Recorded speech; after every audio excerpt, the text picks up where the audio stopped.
What's up? You're watching Gears and Arms.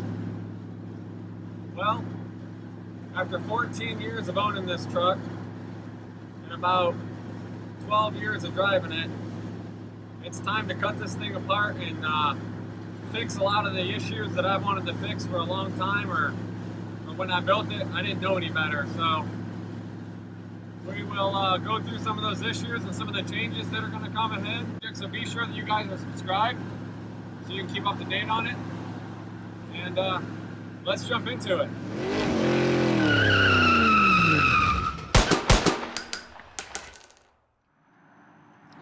Well guys, if you don't know, this is my 1966 Ford F-250. It's on full air ride. So like I was saying, I built this truck I got this truck 14 years ago, and it took me about a year actually to get it running and driving.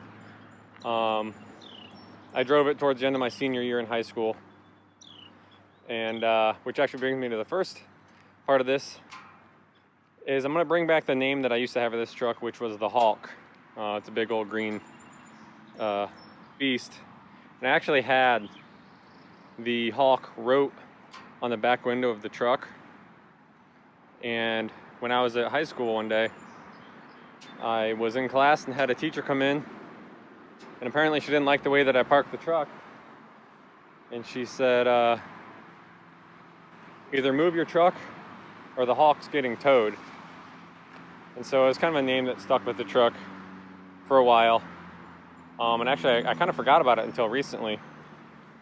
So jumping into this, like I said, I built this when I was 17, and there's a lot of things on it now, looking back, that I would have done differently.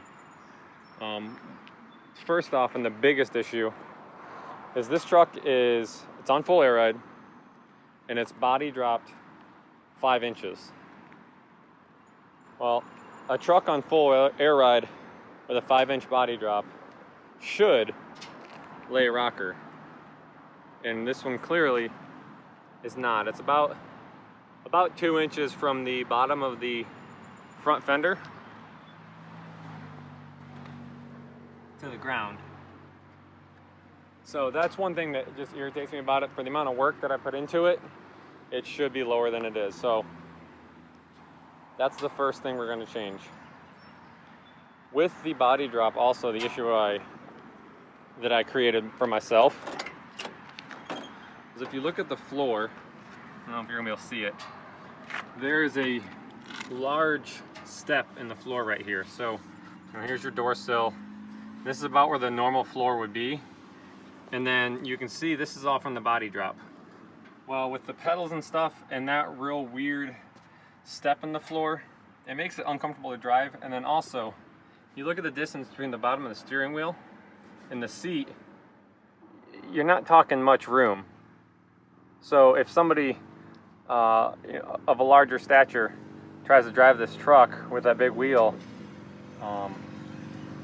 it's not very comfortable.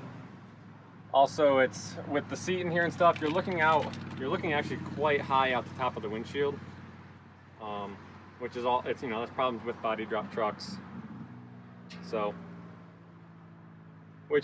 all this is going to be a massive amount of work, but it's all stuff that I really want to do because I don't plan on getting rid of the truck. So if I'm going to have it, I want to make sure it's done right. So what we're going to do, well, let me address some of the other issues. Another issue I want to fix is getting rid of the wood bed floor and going back to a steel bed floor. I'm going to get rid of the fuel tank in the bed, because that's actually the stock Lincoln fuel tank under that wood.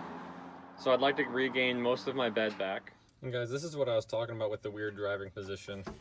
You've got to have like one foot down here, your other foot's up here. Sometimes I'll actually drive this thing two-footed, just because it's without the power brakes. It's kind of nice to have your foot right there and ready. But it would be nice to have a normal floor without this weird step up. And then also, if you didn't know, this truck has a 4.6 liter dual overhead cam out of a 93 Lincoln Mark 8. And the front suspension, so the frame has been cut at the firewall, and from the firewall forward is 73 to 87 Chevy truck front frame clip, which gave me disc brakes. It gave me a better suspension system with control arms, or A-arms. It was much easier to air ride. It worked really well for the time, and that was kind of the only option I had. I know a lot of guys go with Crown Vic swap, but when I built this truck, that was in 2003.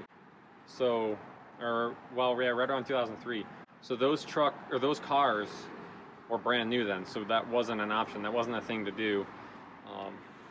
And the Chevy truck was the only thing wide enough. I didn't want to go with S10. That was too narrow. It would have brought the wheels way too far in the wheel wells.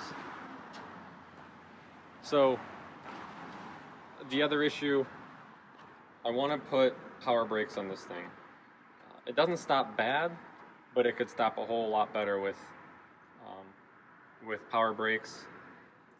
One of the reasons it needs power brakes too is because of the way the floor has been. I had to cut the brake pedal shorter, so I've lost a lot of extra leverage on that pedal. So how are we going to accomplish all of this, all these changes and updates? What I'm doing, or what I did, I bought a 2011 Crown Victoria, and I'm not just going to do, the common thing to do is a crossmember swap.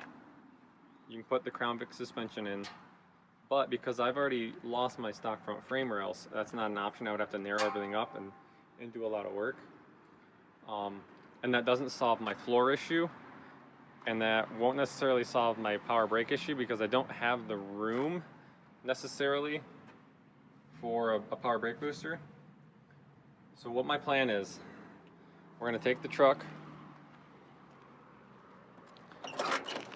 and we're cutting the floor and firewall.